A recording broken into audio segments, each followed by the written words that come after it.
आज हमारे इस मुल्क के अंदर जितने लोग आज जो पाप, जो घृणा और नफरत फैला रहे हैं, आज उनकी हिम्मत इसलिए बढ़ रही है मुसलमानों के खिलाफ, एक मखसूस तबके के खिलाफ जहर उगलते हैं, इसलिए कि उनको मालूम है कि मेरे सर पर किसका हाथ है और मेरे ऊपर कोई एक्शन नहीं। अभी आपने सुना होगा चंद दिनों पहले जो दिल्ली के अंदर लाल किले पर हुआ बम ब्लास्ट, आत्मघाती हमला। मेरे भाइयों, ये क्या है? क्या ऐसे हमलों को दुनिया का कोई भी धर्म, क्या ऐसे हमलों को जायज कह? गौर से सुनिए। और ये हमला करने वाले मेरे भाइयों कोई आम इंसान नहीं थे, गरीब लोग नहीं थे। रिसर्च में सामने आ रहा है, डॉक्टर की एक टीम उसके साथ जुड़ी हुई है, MBBS, MS, MD doctor. Uttar Pradesh की निगाहें आपकी तरफ थी, पूरे हिंदुस्तान की नजरें बिहार की तरफ थी। रिजल्ट ने बता दिया कि जर्जी साहब, अभी उत्तर प्रदेश के अंदर भी वही रिजल्ट आने वाला है जो बिहार में आ रहा है। तुम्हारे मदरसों पर बुलडोजर चलेगा, अभी तुम्हें मस्जिदों में तकरीरें नहीं करने दिया जाएगा। आज पूरे उत्तर प्रदेश के अंदर ऐसी किसी फील्ड में आप तकरीरें नहीं कर। और आपके लिए, ये अहले बिहार के लिए ये खबर बहुत अच्छी खबर नहीं है। इस वक्त जो गृह मंत्रालय था बिहार का, जो पहले हमारे CM नीतीश साहब के पास था, वो अब गृह मंत्रालय वहाँ से वापस लेकर बीजेपी को मिल गया है। ये बहुत अच्छा फाल नहीं है हम मुसलमानों के लिए। इस पर हमें और आपको संजीदगी से गौर करना है और अल्लाह से दुआ करनी है कि अल्लाह रब्बुल आलमीन हम बिहार के बिलखुसूस, बिलउमूम तो पूरे हिंदुस्तान के, बिलखुसूस बिहार के मुसलमानों पर अपना रहम व करम फरमाए। हम अल्लाह ही से दुआ कर सकते हैं और इंशाअल्लाह ये वक्त ऐसा है जो कबूलियत की घड़ी का वक्त है। अल्लाह रब्बुल आलमीन से हमें और आपको सबको ये दुआ करना है कि अल्लाह आने वाले अय्याम, आने वाले दिन हम तमाम लोगों के लिए, अहले बिहार के लिए, हिंदू मुसलमान सिख ईसाई सब के लिए अच्छे और खुशगवार दिन हमें नसीब हों। और आय अल्लाह हम सब पर तो अपनी रहमत का साया नाजिल फरमा।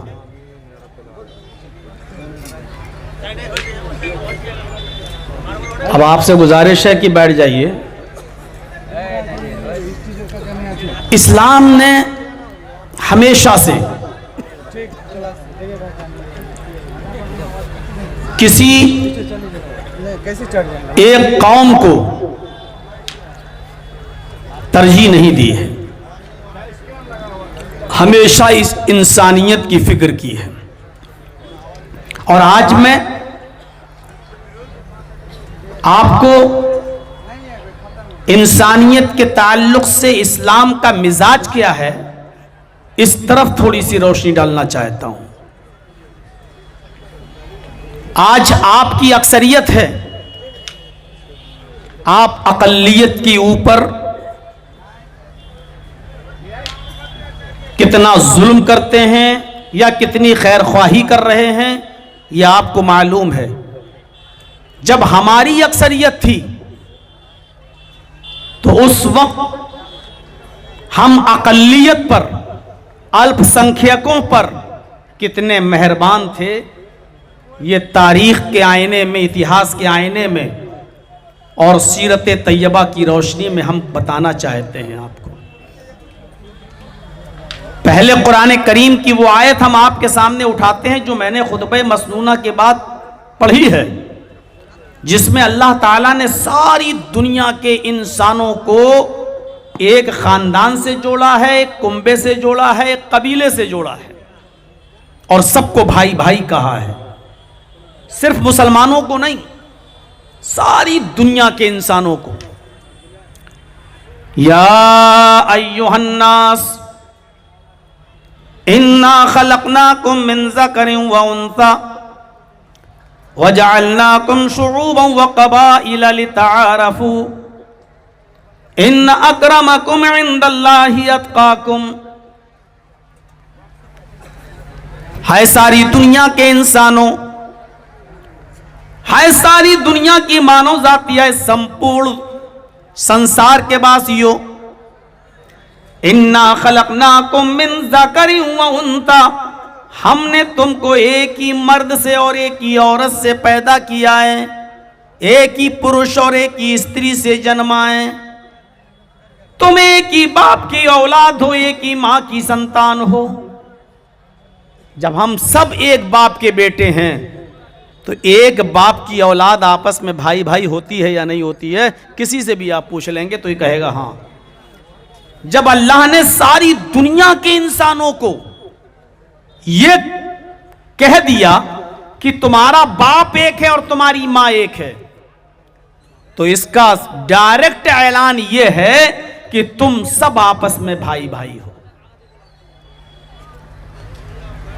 वजअलनाकुम शुऊबन व क़बाइल, लेकिन उसने इस बात का इनकार नहीं किया कि हमने तुम्हारी बिरादरियां नहीं बनाई। बिरादरियां बनाई हैं, शोबे हमने तुम्हारे बनाए हैं, जात और बिरादरियों में हमने तुमको बांटा है, पहचानने के लिए। एक दूसरे से बड़े नहीं हो, एक दूसरे पर फख्र करने के लिए नहीं। कोई खान ये नहीं कह सकता कि मैं अंसारी से ऊपर हूं, कोई अंसारी ये नहीं कह सकता कि मैं तुर्क से ऊंचा हूं, कोई तुर्क ये नहीं कह सकता कि मेरी कास्ट सबसे बड़ी है। ये हमारे और आपकी विचारधाराओं में फर्क हो सकता है, लेकिन माफ कीजिएगा, इस्लाम ने यह फर्क नहीं रखा। वजअलनाकुम शुऊबन व क़बाइल, हमने तुम्हारे शोबे बनाए, बिरादरियां बनाई, कबीले बनाए, जातें बनाई। लितारफू, इसलिए बनाई ताकि तुम एक दूसरे को पहचान सको। अरे तुम जर्जी साहब को जानते हो? हाँ। अच्छा, वो फला बिरादरी का, हाँ। अच्छा, वो फला शहर का, जी। बस इसलिए बनाई ताकि तुम पहचान सको। तुम में कोई बड़ा नहीं, तुम में कोई छोटा नहीं, सब बराबर हैं। हाँ, अल्लाह की नजर में बड़ा है, अल्लाह की नजर में छोटा भी है, लेकिन अल्लाह की नजर में बड़ा कौन है? इन्ना अक्रमकुम इंदल्लाहि अत्क़ाकुम, अल्लाह की नजर में साहिब इज्जत वो है, मुअज़्ज़ज़ वो है, मुशर्रफ वो है, अच्छा वो है, सबसे ऊंचा वो है, जो अल्लाह से सबसे ज्यादा डरने वाला है। जो अल्लाह से सबसे ज्यादा डरता है वो सबसे मुअज़्ज़ज़ है, वो सबसे ज्यादा मुकर्रम है। हम और आप नहीं। जर्जी साहब कितनी भी नमाजें पढ़ लें, कितने भी रोजे रख लें, कितनी भी तहज्जुद पढ़ लें, लेकिन वो आपसे ये नहीं कह सकते कि मैं तुमसे ऊंचा हूं।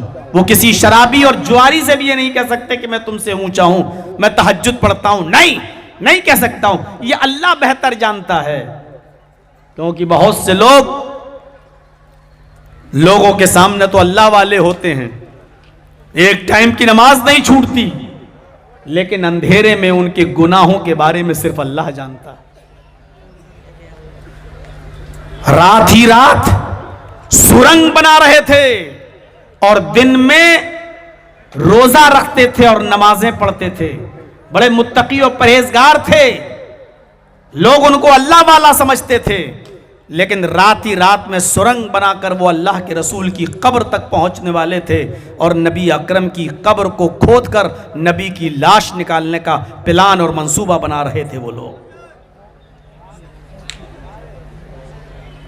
तब अल्लाह तबारक व तआला ने ख्वाब में वहां के बादशाह पर उजागर कर दिया और रात ही रात में छापा मारा गया और उनको रंगे हाथ सुरंग खोलते हुए उस बादशाह ने गिरफ्तार किया और सुबह होकर उन पांचों के 5 लोगों को कत्ल कर दिया गया। ये दिन में रोजा रखते थे, इबादतें करते थे और रात में नबी अकरम की लाश को निकालने की का षड्यंत्र रचते थे। तो कौन क्या कर रहा है इसका इल्म अल्लाह को है। तो कोई आदमी अपने मुंह से कह ही नहीं सकता कि मैं तुमसे बड़ा हूं। हो सकता है, अरे भाई अब तो लिमिट क्रॉस कर रहे हैं आप लोग। तो इंसानियत का ये दर्स हमें क्या सिखाता है कि सारी दुनिया के लोगों को अल्लाह रब्बुल आलमीन ने एक बाप की और एक मां की संतान करार दिया है। और कुरान की वो आयत जिसने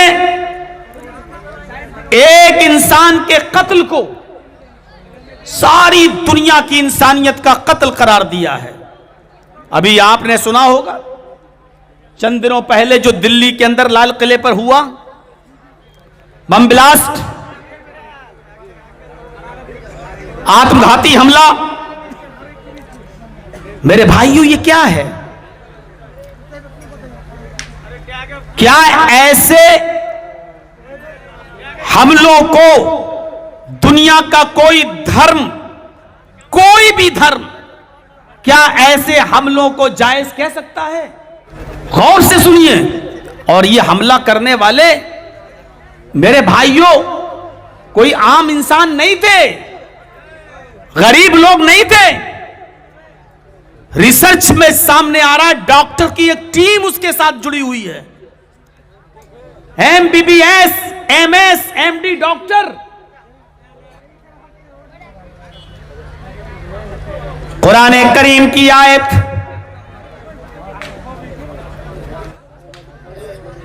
गौर कीजिए।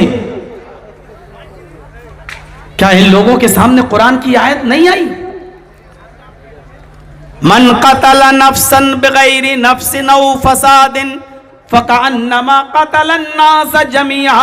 जिसने किसी एक इंसान को, एक नफ्स वाहिद को कत्ल किया, एक इंसान को, हिंदू मुस्लिम की कैद नहीं, एक मनुष्य को, एक इंसान को कत्ल किया बिना किसी गलती के, बिना फसाद के, अगर उसको बेकसूर मार डाला, कुरान कहता है उसने एक इंसान को नहीं मारा, फकअन्नमा कतल अन्नास जमीआ, उसने पूरी दुनिया की इंसानियत को कत्ल कर डाला, उसने पूरी दुनिया की मानवता का मर्डर कर डाला।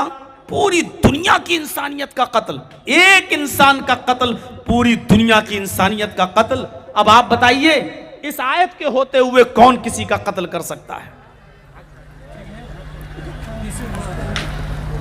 यह है इस्लाम। आप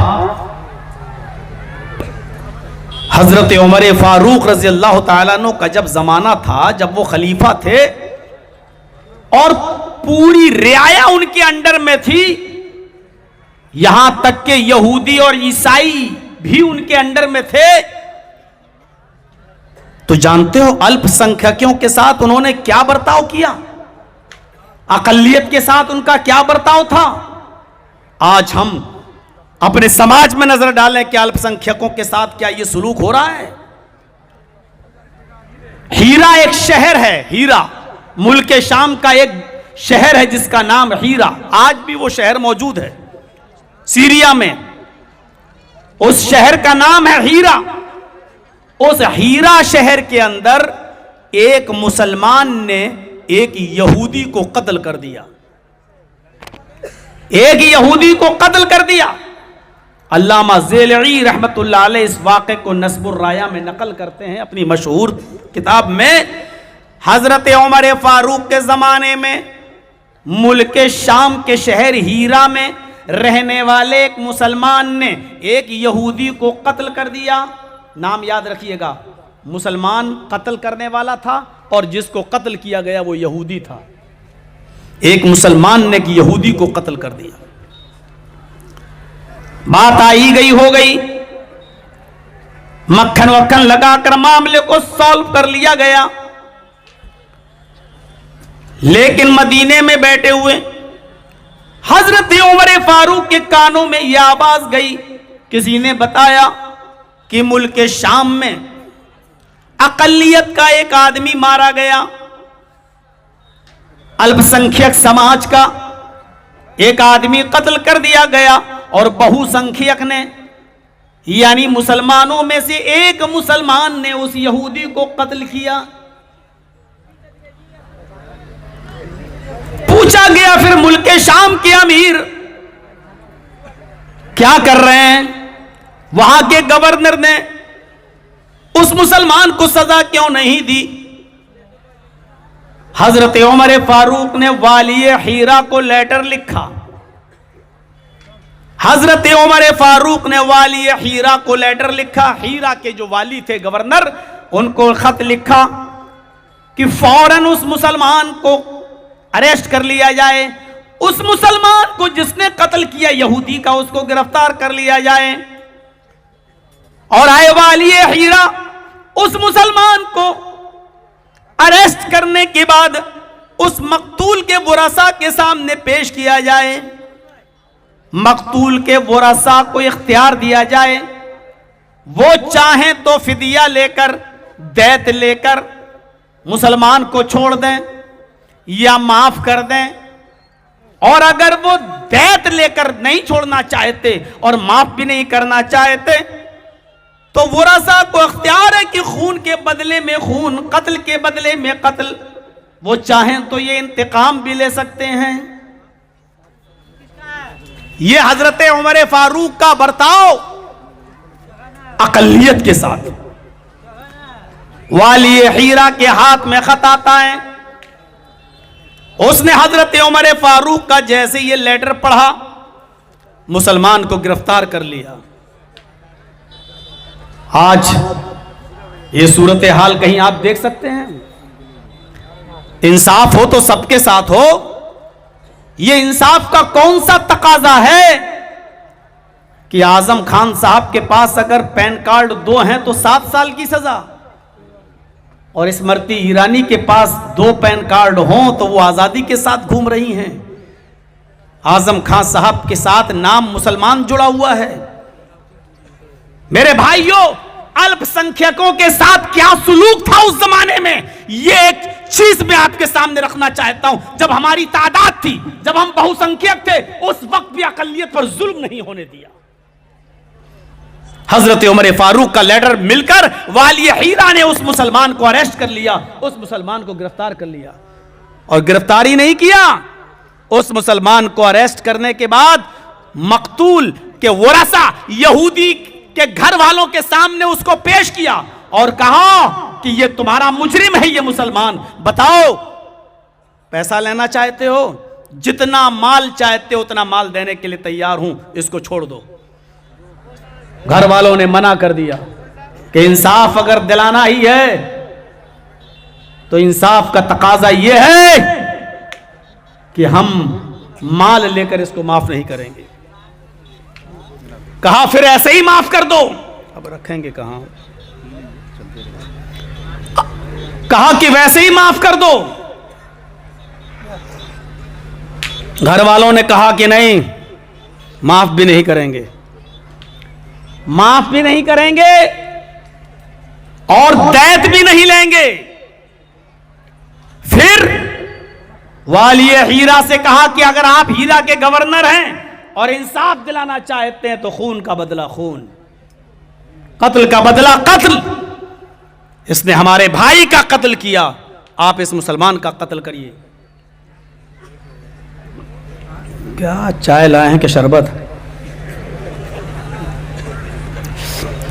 मेरे भाइयों सुनिए, वाली हीरा ने कहा फिर आपको इंसाफ मिलेगा। कहा कि तुम लोग इसको माफ नहीं करना चाहते हो? का नहीं। कहा इसको भी कत्ल किया जाएगा। यह उस जमाने की बात है जब हमारी अक्सरियत थी, यह उस जमाने की बात है जब अमीरुल मोमिनीन हजरत उमर फारूक थे, यह उस जमाने की बात है जब यहूदी और ईसाई कुछ नहीं कर सकते थे, पूरा पावर हजरत उमर फारूक के हाथ में था। ऐसे माहौल में उस मुसलमान को अरेस्ट किया गया और जुमे के दिन उस मुसलमान को कत्ल का फरमान नाफिज किया गया। घर वाले भी मौजूद हैं। यहां ऐसा सिस्टम नहीं है कि फांसी घर में एक डॉक्टर रहेगा, एक जेलर रहेगा, दो और आदमी रहेंगे और एक ये रहेगा और उसके बाद में बस फांसी। नहीं, वहां तो मंजर आम पर सबके सामने मेरे भाइयों बिल्कुल आम चौराहे पर कत्ल किया जाना था। यहूदी के सारे घर वाले आज इस मंजर को देख रहे हैं और शाम की उस बस्ती हीरा के अंदर उस मुसलमान को यहूदी के कत्ल के जुर्म में कत्ल कर दिया गया। यहूदी के कत्ल के जुर्म में कत्ल कर दिया गया। इसको कहा जाता है इंसानियत का एहतराम। हजरत उमर ने यह नहीं देखा कि मरने वाला यहूदी है, हमारा क्या जा रहा है। यहां तो इंसाफ के नाम पर छीछा लेथन होती है। वही बिल्कीस है जिसके सब कुछ खोया, जिसके साथ बलात्कार किया गया, जिनके दोषियों को उम्र कैद की सजा हुई। लेकिन अफसोस ये कि गुजरात की सरकार की एप्लीकेशन पर केस वापस लेकर उनको छोड़ा गया, लेकिन फिर सुप्रीम कोर्ट ने दखल दिया तो फिर वो अंदर चले गए। यहां इंसाफ के साथ तो छीछन लेथन होती है। मेरे भाइयों, यहां तकाजा देखिए, हजरत उमर फारूक रजी अल्लाह तआला अन्हु ने कहा कि आए वाली हीरा, तुम्हारी गवर्नरी छीन लेंगे अगर उस यहूदी को इंसाफ नहीं मिला तो। यह था अकलियत के साथ सलूक। और यह वाकया तो आपने 50 बार सुना होगा अपने खतीबों से। मिस्र के अंदर आमर इब्ने आस गवर्नर थे। मिस्र के अंदर आमर इब्ने आस गवर्नर थे और आमर इब्ने आस का एक बेटा एक यहूदी बच्चे से कहता, आओ घोड़ा दौड़ाने में तुम बहुत होशियार हो, चलो घोड़ा दौड़ा के देखो कौन आगे निकलता है, देखें तुम अच्छा चलाते हो या मैं अच्छा दौड़ाता हूं। दोनों ने घोड़ा दौड़ाया। यहूदी बच्चा घोड़ा दौड़ाने में एक्सपर्ट था। उसने घोड़े को एड़ लगाई और घोड़ा छलांग लगाता हुआ हजरते अमर इब्ने आस के बेटे से आगे निकल गया। अमर इब्ने आस के बेटे से आगे निकल गया। अमर इब्ने आस के बेटे को गुस्सा आया, कमीना मुझसे आगे कैसे निकला। वो अपने घोड़े से उतरता है अमर इब्ने आस का बेटा, और उसने वो एक कोड़ा लिया और उसने यहूदी लड़के के कोड़ा मार दिया। वहां कुछ लोग इकट्ठा हो गए और उन लोगों ने समझाया, कोई बात नहीं, उस यहूदी बच्चे को, ये हमारे इब्ने आस का बेटा है, ये यहाँ के गवर्नर का बेटा है, अरे चलो कोई बात नहीं, मामला रफा दफा करो। जैसे आज हमारे और आपके समाज में होता है ना कि अगर कोई कार और कोई ई रिक्शा या कोई बैटरी वाला या कोई गरीब आदमी का रिक्शा टकरा जाए और गलती कार वाले की हो तो बड़ा आदमी देखकर गांव के लोग, अरे भाई जा जाओ कोई बात नहीं, अरे चलो धोखे से हो गया, ये हो गया, हो गया। जबकि गलती अमीर की है, गरीब की नहीं। लेकिन इसके बावजूद भी गरीब के साथ कोई इंसाफ की बात करने वाला नहीं होता। ऐसे ही अमर इब्ने आस के जमाने में मिस्र में समझा बुझा कर बात टाल दी गई। कुछ दिनों के बाद मदीने से सफर करते हुए हजरत उमर फारूक जब मुल्क के मिस्र पहुंचे तो वहां की आवाम और वहां की रियाया को बुला लिया और एक मीटिंग ले रहे हैं। अपने गवर्नर के बारे में पूछना चाहते हैं कि हमारा गवर्नर ठीक है, हमने जो गवर्नर तुम्हें दिया है वो ठीक है, उससे कोई शिकायत तो नहीं है। तमाम लोगों ने हजरत अमर इब्ने आस की तारीफ करना शुरू कर दी। अमीरुल मोमिनीन, आपने हमें बहुत अच्छा गवर्नर दिया है, बहुत अच्छा गवर्नर से नवाजा है, ये हमारी शिकायतें बहुत अच्छे से सुनते हैं। उसी पब्लिक में वो 12 साल का बच्चा भी बैठा हुआ था जो यहूदी का बेटा था। वो खड़ा हुआ, कहने लगा, अमीरुल मोमिनीन, सारी बातें सही है अमर इब्ने आस के अंदर, लेकिन एक बात ठीक नहीं है। कहा क्या? कहा इनके बेटे को अकल नहीं है, इनके बेटे को जो है तहजीब नहीं है। इनके बेटे ने मेरे साथ घोड़ा दौड़ाने की बात खुद कही और जब मेरा घोड़ा आगे निकल गया तो गुस्से में उसके बेटे ने मुझे थप्पड़ मार दिया। ये कहां का इंसाफ है? खुद ही दौड़ लगाओ और पीछे रह जाओ तो गुस्से में मुझे थप्पड़ मार दो। हजरत उमर फारूक ने उस 12 साल के यहूदी बच्चे के मुंह से जब ये सुना तो गोया जमीन में जलजला पैदा हो गया। कुर्सी छोड़ दी, खड़े हो गए और कहने लगे, ऐ यहूदी बेटे इधर आओ। आए अमर इब्ने आस, मैंने तुम्हें मुल्के मिस्र का गवर्नर बनाया, इस यहूदी बच्चे को इंसाफ क्यों नहीं मिला? इस यहूदी बच्चे को इंसाफ क्यों नहीं मिला? हजरत उमर फारूक अमर इब्ने आस से कह रहे हैं, गवर्नर से, इस बच्चे को इंसाफ क्यों नहीं मिला? अमर इब्ने आस ने कहा, अमीरुल मोमिनीन, अल्लाह की कसम इस बच्चे ने हमसे शिकायत ही नहीं की, अगर शिकायत की होती तो मैं अब तक इंसाफ दिला दिया होता, न्याय कर दिया होता। हजरत उमर ने कहा, अब शिकायत मेरे दरबार में आ चुकी है, अब इंसाफ मैं दिलाऊंगा। उस यहूदी बच्चे से कहा, तू भी थप्पड़ मार इस बच्चे को, अमर इब्ने आस के बेटे को तू भी थप्पड़ मार। सबके सामने, मुल्के मिस्र की रियाया के सामने एक 12 साल के बच्चे ने अमर इब्ने आस के बेटे के चेहरे पर थप्पड़ मारा। हजरत उमर फारूक ने अपने खादिम से कहा, बेटे का बदला तो हो गया, यहूदी बच्चे ने अपना इंतकाम तो ले लिया, लेकिन आए मेरे खादिम, तुम मेरे साथ आए हो, मैं तुम्हें हुक्म देता हूं कि तुम एक थप्पड़ अमर इब्ने आस को भी मारो, मिस्र के गवर्नर को भी एक थप्पड़ मारो। और एक थप्पड़ हजरत उमर फारूक के खादिम ने अमर इब्ने आस के भी मार दिया। गवर्नर को अमर इब्ने आस ने थप्पड़ खाने के बाद कहा, अमीरुल मोमिनीन, ये कैसा इंसाफ है? मेरे बेटे ने यहूदी बच्चे को थप्पड़ मारा, यहूदी बच्चे ने मेरे बच्चे को मार लिया, इंसाफ तो हो गया, मुझे थप्पड़ क्यों मारा गया? मेरा क्या कसूर है? हजरत उमर ने जहां जो कसूर बताया वो कसूर सुनिए क्या था। फरमाया, अमर इब्ने आस, तुम्हारा कसूर यह है कि तुमने अपने बेटे को सही तालीम नहीं दी, तुमने अपने बेटे को सही तरबियत नहीं दी। तुम्हारे बेटे ने इसलिए थप्पड़ मारा क्योंकि उसको यह मालूम था कि मेरा बाप मिस्र का गवर्नर है, मेरा कोई कुछ नहीं कर सकता। आज हमारे इस मुल्क के अंदर जितने लोग आज जो पाप, जो घृणा और नफरत फैला रहे हैं, आज उनकी हिम्मत इसलिए बढ़ रही है मुसलमानों के खिलाफ, एक मखसूस तबके के खिलाफ जहर उगलते हैं, इसलिए कि उनको मालूम है कि मेरे सर पर किसका हाथ है और मेरे ऊपर कोई एक्शन नहीं लेगा।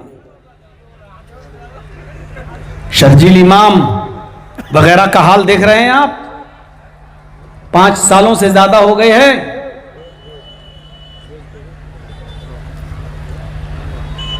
जिन धाराओं में बंद हैं उन धाराओं में इतनी सजा भी नहीं है जितने दिनों से वो बंद हैं, लेकिन बाकायदा पब्लिक को उकसाने वाला, देश के गद्दारों को गोली मारो, बाकायदा ये अनाउंस करने वाले और नारे लगाने वालों के खिलाफ एक FIR भी नहीं। क्यों? क्योंकि वो जानते हैं कि हमारे ऊपर किसका हाथ है। हमारी अक्सरियत थी, हम अकलियत के साथ क्या करते थे? तुम्हारी अक्सरियत है, तुम अकलियत के साथ क्या कर रहे हो? मापदंड देखो दोनों। अमर इब्ने आस, तेरे बेटे को हिम्मत इसलिए हुई थप्पड़ मारने की क्योंकि वो जानता था कि मैं गवर्नर का बेटा हूं, मेरा कोई कुछ नहीं कर पाएगा। ये थप्पड़ तुझे याद दिलाता रहेगा और अपने बेटों को और अपनी औलाद को तुम अच्छी तरबियत दोगे। ये अकलियत के साथ सुलूक था। ये तो जान की बात रही, उनके माल की भी हिफाजत होती थी, उनके माल की भी हिफाजत होती थी। एक बस्ती से हजरत उमर फारूक के सिपाही गुजर रहे हैं, रास्ते में खेत पड़ता है, उनको चक्कर लगाकर बहुत लंबा रास्ता तय करना पड़ रहा था। हजरत उमर फारूक के फौजियों को अगर वो दूर से रास्ते से जा रहे थे तो बहुत लंबा सफर हो रहा था, कई किलोमीटर, कई मील का रास्ता, और गाड़ियां तो थी नहीं उस जमाने में, यही घोड़े और ऊंटों का सफर होता था। उतना लंबा सफर करने से बेहतर है कि इस खेत से निकल जाएं। खेत में फसल लगी हुई थी और खेत जिम्मियों के थे, यहूदियों के थे, यहूदियों के। हजरत उमर फारूक की फौज उन यहूदियों के खेतों से गुजरती हुई अपने घोड़ों को दौड़ाती हुई निकल गई और उनकी फसलों को तबाह बर्बाद करती चली गई। जो फसल थी उन फसलों को खराब करती हुई आगे बढ़ गई। इन जिम्मियों ने, इन यहूदियों ने जो टैक्स देकर जिजिया देकर रहते थे, शिकायत पहुंचाई हजरत उमर फारूक के पास। आपके फौजी आम रास्ता छोड़कर, आपके फौजी हमारे खेतों से गुजर गए हैं और हमारी फसल बर्बाद कर गए हैं। अमीरुल मोमिनीन आइए और मुआयना कर लीजिए कि हमारी कितनी फसल बर्बाद हुई। हजरत उमर फारूक के कानों में जैसे ये शिकायत के अल्फाज पड़े, हजरत उमर फारूक ने घोड़ा दौड़ाया और दौड़ते हुए चले आए और उन यहूदियों की फसल देखने लगे। पूछा कि कौन निकला है यहां से? कहा आपके फौजी लोग यहां से नहीं गए, यहां से गए क्योंकि यहां से करीब का रास्ता था, 1 मील जाना था और यहां से घूमकर उनको 15-20 मील जाना था, इसलिए उन्होंने हमारे खेतों की फसलों को बर्बाद कर दिया। हजरत उमर फारूक रज़ी अल्लाह ताला अन्हु ने तखमीना लगाया कि सब हिसाब किताब जोड़कर मुझे बताओ कि तुम्हारा कितना नुकसान हुआ है। उन यहूदियों ने, उन जिम्मियों ने उसका हिसाब किताब जोड़ा और एक लेटर लिखकर हजरत उमर फारूक के पास पहुंचाया कि हम तमाम किसानों का, काश्तकारों का 10,000 दिरहम का नुकसान हुआ है। आप 10,000 दिरहम अगर हमें दे देंगे तो हम लोग आपस में बांट लेंगे, हम उस नुकसान की तलाफी कर लेंगे।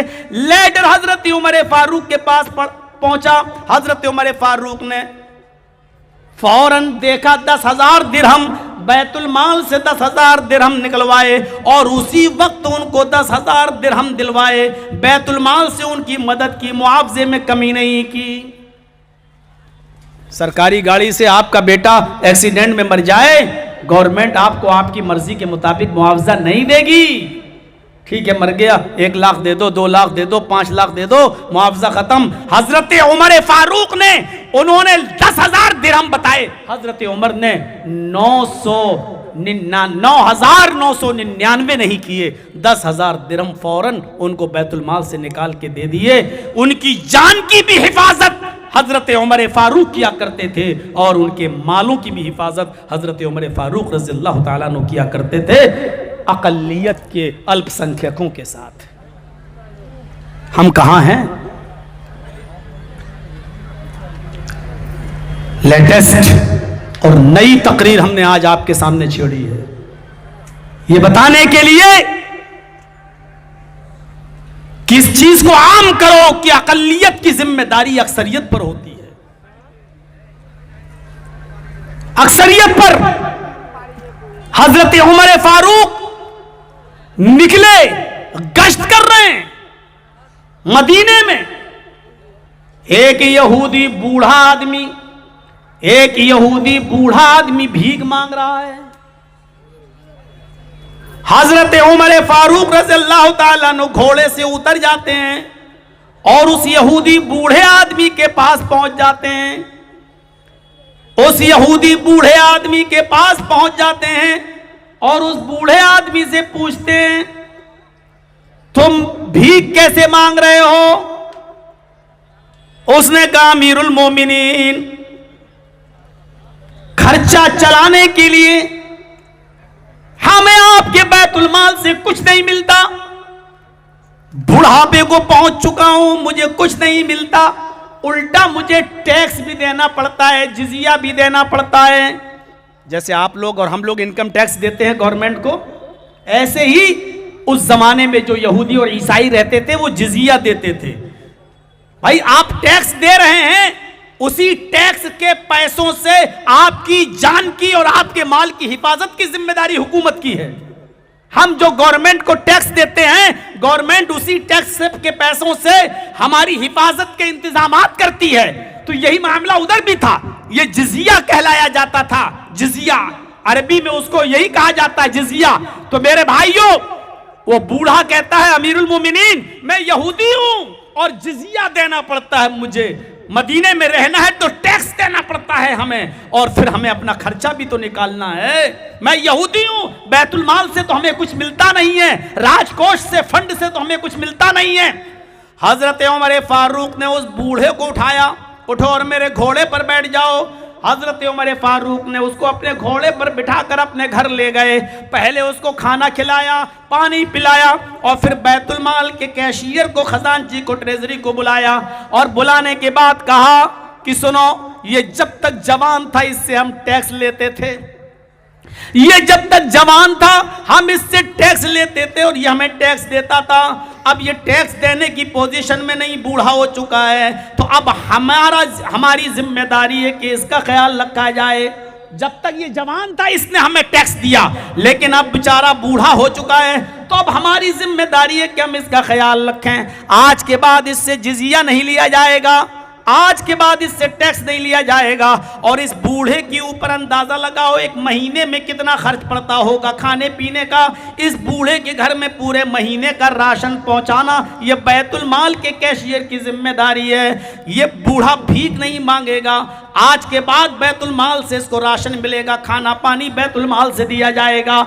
जिजिया भी माफ किया, टैक्स भी माफ किया, और उस बूढ़े का जब तक वो जिंदा रहा उसके पूरे खर्चे की जिम्मेदारी हजरत उमर फारूक ने उठाई। ये था अल्पसंख्यकों के साथ हजरत उमर फारूक का अदल और इंसाफ। इसी भारत की सरजमीन पर हूं, इसी बिहार की सरजमीन पर बोल रहा हूं। महात्मा गांधी जी ने अपनी मशहूर किताब सत्य और अहिंसा के अंदर हजरत उमर फारूक का इसीलिए नाम लिया है। महात्मा गांधी जी ने कहा है, अगर देश में अमन, सुकून और शांति देना चाहते हो तो हजरत उमर फारूक जैसा न्याय, हजरत उमर फारूक जैसा इंसाफ इस देश के अंदर कायम करना होगा, तभी इस देश में अमन और शांति और सुकून फैल सकता है। महात्मा गांधी जी ने नाम भी लिया तो हजरत उमर फारूक का नाम लिया। नहीं देखते थे कि कौन क्या है। सिपाही है एक हजरत उमर फारूक का, और एक यहूदी के बाग में घुस गया, गार्डन में, उसको भूख लगी थी, अंगूर तोड़ के खाने लगा, अंगूर तोड़ के खाने लगा। उस जिम्मी ने, उस यहूदी ने हजरत उमर से कहा कि आपका एक सिपाही मेरे बाग में मेरी परमिशन के बगैर घुस गया और उसने मेरे बाग से अंगूर तोड़े और खाने लगा। हजरत उमर उस यहूदी की शिकायत पर फौरन दौड़ते हुए आए और बाग में घुस गए। क्या देखते हैं कि वाकई उनका सिपाही उस बाग से अंगूर तोड़ के खा रहा था, रंगे हाथ भी पकड़ लिया। हजरत उमर ने कहा, क्या इस बाग के मालिक से तुमने परमिशन ली? उस सिपाही ने कहा, नहीं। फिर तुम अंदर कैसे घुस गए? कहा, अमीरुल मोमिनीन ये मेरी गलती है, मैं क्यों घुस गया, लेकिन एक बात आपको मैं बता देता हूं। कहा, बताइए। सफाई पेश करने का पूरा हक दिया, बोलो क्यों घुसे हो? कहा, अमीरुल मोमिनीन मेरी ड्यूटी आपने यहां लगाई है, मैं यहां ड्यूटी कर रहा हूं, आसपास कहीं कोई होटल नहीं, कोई खाने की चीज नहीं, और मेरी तनख्वाह इतनी कम है कि मेरी जेब में एक पैसा भी नहीं। मुझे शदीद भूख लगी थी, मुझे बहुत तेज भूख लग रही थी, मेरे पास और कोई रास्ता नहीं था, इसलिए मैं इस बाग में घुस गया। भूख की शिद्दत की वजह से मेरे पेट के दोनों किनारे चिपके जा रहे हैं। अमीरुल मोमिनीन मैंने कोई चोरी नहीं की, मैंने कोई डाका नहीं डाला, हाँ मैंने इसे इजाजत नहीं ली, और दिन के उजाले में मैंने अंगूर तोड़ा और खाने लगा। अमीरुल मोमिनीन भूख की शिद्दत की वजह से मैंने ऐसा किया था। अब चाहे ये मेरी गलती मान लो, चाहे मेरी मजबूरी मान लो, हाँ मुझे भूख ने मजबूर कर दिया इसके अंगूर तोड़कर खाने के लिए। हजरत उमर फारूक ने कहा, तुम्हारी जेब में कुछ हो तो इस यहूदी को उसका मुआवजा दो, इस अंगूर का जो तुमने तोड़ा है उसका मुआवजा दो। कहने लगा, अमीरुल मोमिनीन मेरी जेब में कुछ नहीं है, आपकी अदालत से, आपके दरबार से मुझे इतनी सैलरी नहीं मिलती है, पूरे महीने तो घर का खर्च चलता नहीं, मैं इसको कहां से दूं? हजरत उमर फारूक ने कहा ठीक है, फिर इस यहूदी को जिसका ये बाग है उसको इन अंगूरों का मुआवजा बैतुल माल से दिया जाएगा। हजरत उमर फारूक ने बैतुल माल के कैशियर को हुक्म दिया, उस यहूदी को वो एक अंगूर का खोशा तोड़ा था, एक गुच्छा, बस उसकी कीमत उसको दो, लेकिन उसको दिया। यहूदी ने नहीं लेना चाहा। हजरत उमर ने कहा जब शिकायत कर दी तो मुआवजा तुम्हें लेना पड़ेगा। मुआवजा उसको दिलाया, जितना भी मुआवजा बनता एक गुच्छे अंगूर का हजरत उमर ने उसको बैतुल माल से दिया। हमारे जिन घरों पर बुलडोजर चले हुए हैं, क्या है कोई ऐसी अदालत जो ये फैसला कर सके कि इन बुलडोजर चले हुए मकानों को दोबारा से बनाया जाए और असरे नौ दोबारा तामीर किया जाए? क्या है कोई जो हमारे इन जले हुए और गिरे हुए घरों और मकानों पर चले हुए बुलडोजरों पर दोबारा घर और मकान तामीर करके हमें मुआवजा दे? है कहीं ऐसा इंसाफ? मिलेगा ऐसा अदल? मेरे भाइयों, इसकी उम्मीद भी मत रखिएगा, इसकी कल्पना भी मत कीजिएगा। आज के जमाने में मैं जानता हूं कि ऐसा होगा नहीं। जर्जी साहब आप ये क्या बोल रहे हैं? मैं जानता हूं होगा नहीं। मैं तो आईना दिखा रहा हूं कि जब हम अक्सरियत में थे तो हम अकलियत के साथ कितना अच्छा सलूक करते थे, और तुम अक्सरियत में हो तो हमारे साथ क्या कर रहे हो? ये एक आईना दिखा रहे हैं। शायद कि किसी के समझ में आ जाए मेरी बात, शायद कि तेरे दिल में उतर जाए मेरी बात। ये हमारी अक्सरियत थी जो अकलियत के साथ ये इंसाफ करती थी। है कोई जिम्मेदारी निभा सकता हो ऐसी? बैतुल माल से 2 ऊंट भाग गए, और दिलचस्प वाकया, जबरदस्त वाकया। कह रहे थे कस्बे माश पे बोलो, बर्दाश्त कर पाएंगे? अभी कस्बे माश पर पूरा हक के साथ अगर बोल दूं तो चंदा भी आपका नहीं होगा, और अगर शरायत बयान कर दूं माले हलाल के तो आप किसी मस्जिद में नमाज पढ़ने के लायक भी नहीं रह जाएंगे। आपके गांव में जो मस्जिद बनी है आपने ताउन लिया है सबसे ना, चंदा करके बनाया है, क्या सबका हलाल पैसा लगा है? क्या किसी का हराम का पैसा नहीं होगा? जब 10 रुपए में खरीदा हुआ कुर्ता 9 रुपए हलाल के और 1 रुपया हराम का उसमें मिला दिया, 9 रुपया आपने रिक्शा चलाकर हलाल की कमाई कमाया, और 10 रुपए का कुर्ता मिला, 10 रुपए की लुंगी मिली बाजार में, 1 रुपया आपके पास हराम का था, वो मिलाकर 9 हलाल के और 1 हराम का 10 रुपए में लुंगी खरीद ली। जब तक वो लुंगी आपके जिस्म पर रहेगी आपकी एक इबादत, एक नमाज कबूल नहीं होगी, जब तक वो कुर्ता रहेगा हमारे जिस्म पर। तो मेरे भाइयों, जब तक वो हराम कमाई उस मस्जिद में लगी रहेगी, उसका 1 रुपया भी लगा रहेगा, तो उस मस्जिद में हमारी नमाज कैसे हो जाएगी?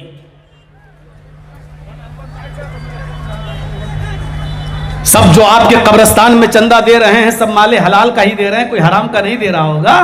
फिर तो आप मुर्दों को दफनाना ही छोड़ देंगे। मौजू दो तो सोच समझ के दो कि किस पर गिरेगा, और गिरेगा तो इस पर फर्क तो नहीं पड़ जाएगा चंदे पर।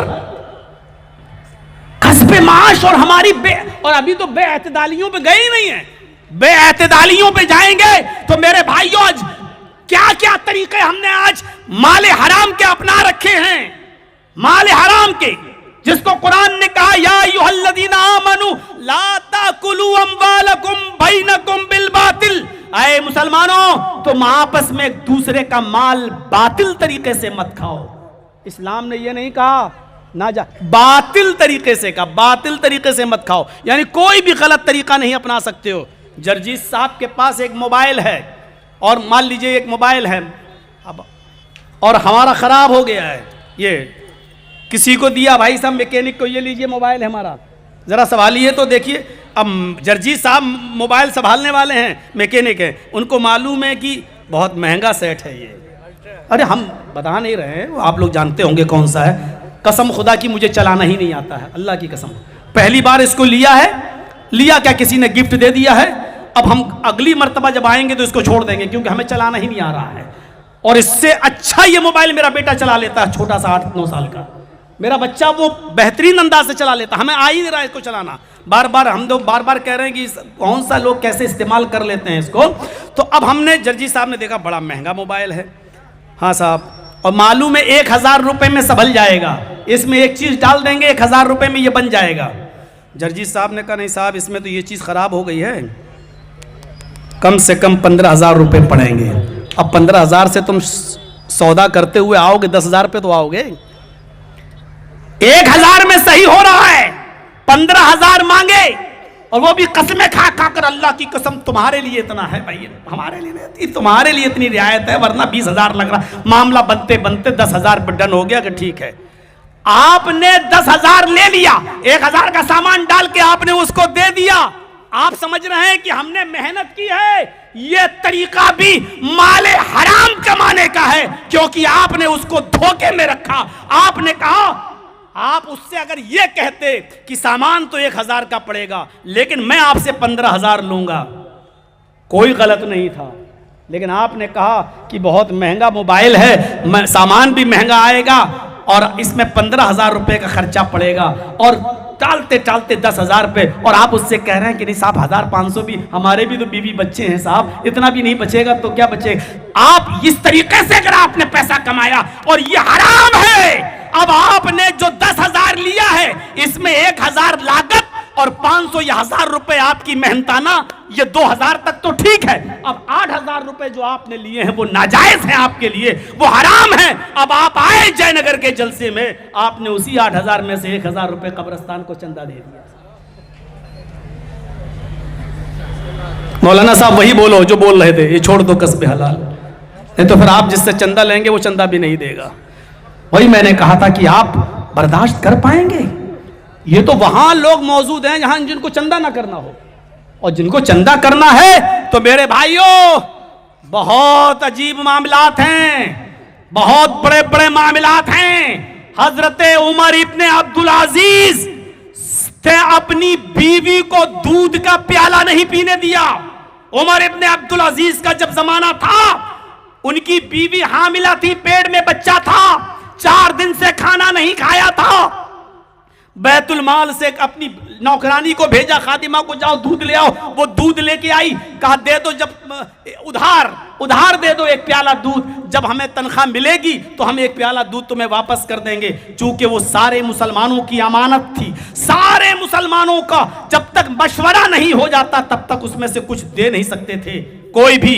लेकिन कैशियर ने दे दिया, खजांची ने दे दिया कि लो, उमर इब्ने अब्दुल अजीज की अमीरुल मोमिनीन की बीवी हैं और पेट में बच्चा है और 4 दिन से कुछ नहीं खाया, अगर कुछ दिन और भूखी रह गई तो बच्चा पेट में मर जाएगा। दे दिया दूध। रात के अंधेरे में उनकी खादिमा, उनकी बांदी दूध का प्याला लेकर आ रही है। उमर इब्ने अब्दुल अजीज तहज्जुद के लिए उठे हुए हैं। क्या देखते हैं कि दरवाजे से कोई आ रहा है। उन्होंने गौर से देखा तो उनकी बांदी, उनकी नौकरानी, उनकी खादिमा, उनकी लौंडी। पूछा चादर में क्या छिपाई हुई हो। उसने चादर हटाया, कहा ये दूध का प्याला है। कहां से लेके आ रही हो। कहा बैतुल माल से ला रही हूं। किसके लिए लेकर आ रही हो। कहा आपकी बीवी के लिए, अपनी मालिकन के लिए। 4 दिन से उन्होंने कुछ नहीं खाया। आपको अभी तनख्वाह मिलने में देर लगेगी, 2-4 दिन लगेंगे। 2-4 दिन अगर वो भूखी रह गई तो उनका क्या हाल होगा। पेट में बच्चा है, हमल साकित हो जाएगा। जब माँ कुछ खाएगी नहीं तो बेटे की परवरिश कैसे होगी। जब माँ भूखी रहेगी तो बच्चे की नशोनुमा पेट में कैसे होगी। ये कहते हुए उसने दूध अपनी मालिकन को दे दिया। उमर इब्ने अब्दुल अजीज ने अपनी बीवी के हाथ से वो दूध का प्याला छीन लिया। फरमाया मेरी बीवी, ये मेरी मिल्कियत नहीं है, ये सारे मुसलमानों की मिल्कियत है। जब तक सारे मुसलमान मीटिंग करके मशवरा करके मुझे इजाजत नहीं देंगे तब तक ये दूध तुम्हारे लिए जायज नहीं। फरमाया मेरे प्यारे शौहर, पेट का बच्चा है, आपकी अमानत मेरे पेट में पल रही है। अगर मैं 1-2 दिन भी भूखी रह गई तो बच्चा पेट में मर जाएगा, आपकी अमानत मेरे पेट में मर जाएगी। इस बच्चे की जिंदगी के लिए एक प्याला दूध पी लेने दीजिए। बैतुल माल से जब तनख्वाह मिलेगी हम एक प्याला दूध वहां पहुंचा देंगे। उमर इब्ने अब्दुल अजीज ने दूध का प्याला इस छीनते हुए कहा, नहीं आए मेरी बीवी, तुम्हें एक बूंद भी, एक कतरा भी पीने की इजाजत नहीं। फरमाया जब उस दूध के प्याले को लेकर दरवाजे की तरफ बढ़ने लगे और बैतुल माल की तरफ जाने लगे तो बीवी पीछे से दामन पकड़ के कहती है, मेरे प्यारे शौहर, इस बच्चे की खातिर दे दो, ये बच्चा भूखा मर जाएगा और पेट में जो आपकी अमानत पल रही है वो खत्म हो जाएगी। उमर इब्ने अब्दुल अजीज ने जो जवाब दिया वो तारीख की किताबों में, तारीख खतीब बगदादी जैसी किताबों में लिखा हुआ है कि उमर इब्ने अब्दुल अजीज ने जवाब दिया, आए मेरी बीवी, मेरे पेट, अपने पेट के इस बच्चे से कह दो, अपने पेट के इस बच्चे से कह दो, एक प्याला दूध हराम का, माले हराम का एक प्याला दूध पीकर अगर तेरी जिंदगी बच रही है तो मुझे यानी तेरे बाप को तेरी जिंदगी नहीं चाहिए। मेरी बीवी, अगर ये बेटा मरता है तो मर जाने दो, पेट का बच्चा जाय होता है तो हो जाने दो, मुझे अपने बच्चे की मौत गवारा है, लेकिन मुसलमानों की अमानत में खयानत करके माले हराम का एक प्याला दूध पिलाना गवारा नहीं है। इस वाक़े की रोशनी में हम और आप सब अपने गरीबानों में झांकें और देखें किसके पास कैसी कमाई है। चाय वाले बीच में काहे घुस रहे हैं भाई, डिस्टर्ब करते हैं। बैठ जाओ, ए भैया बैठ जाओ भाई। वहां देखो खड़े हुए हैं लोग पीछे, अब आपके पीछे लोग जो हैं उनको कैसे दिखेगा, बैठ जाइए आप लोग। ये था, और माफ करिएगा मौजू आपका दिया हुआ है, हम नहीं चाहते थे कि इस पर बोलें, अब जहन में था तो कह दिया। यह था उमर इब्ने अब्दुल अजीज का तकवा, अपनी बीवी को दूध का प्याला नहीं पीने दिया और अल्लाह ताला ने इस तकवे की बरकत से उनके पेट के बच्चे को जिंदा रखा। और ऐसा कौन होगा, यही अमीरुल मोमिनीन है, यही अमीरुल मोमिनीन उमर इब्ने अब्दुल अजीज। कल ईद है, सुन रहे हैं, कल ईद, आज चांद हो चुका है। बीवी कह रही है, मेरे शौहर कल आप कौन से कपड़े पहनकर नमाज पढ़ाने जाएंगे? अमीरुल मोमिनीन कौन से कपड़े पहनकर नमाज पढ़ाने जाएंगे? कहा कि बीवी कोई धुला हुआ कपड़ा होगा। कहा नया कपड़ा नहीं है। कहा कोई बात नहीं। शौहर ने बीवी से पूछा, बीवी तुम कौन सा कपड़ा पहनोगी? कहने लगी मैं भी धुला हुआ कपड़ा पहन लूंगी, नया कपड़ा मेरे पास भी नहीं है। फिर बीवी ने कहा, मेरे शौहर, प्यार से, मेरे शौहर हम पुराने पहन लेंगे कपड़े, आप पुराने पहन लेंगे कपड़े, लेकिन हमारा एक बच्चा है, कम से कम उसके लिए तो नए कपड़े का इंतजाम कर दो।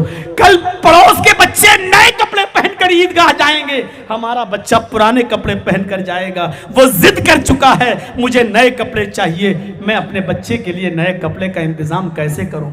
उमर इब्ने अब्दुल अजीज ने कहा, मेरी बीवी, बैतुल माल से तनख्वाह मिलने में अभी 3-4 दिन बाकी हैं, मैं कैसे नए कपड़े का इंतजाम करूं? मैं भी चाहता हूं कि मेरा बच्चा नया कपड़ा पहने, लेकिन मैं कहां से लाऊं?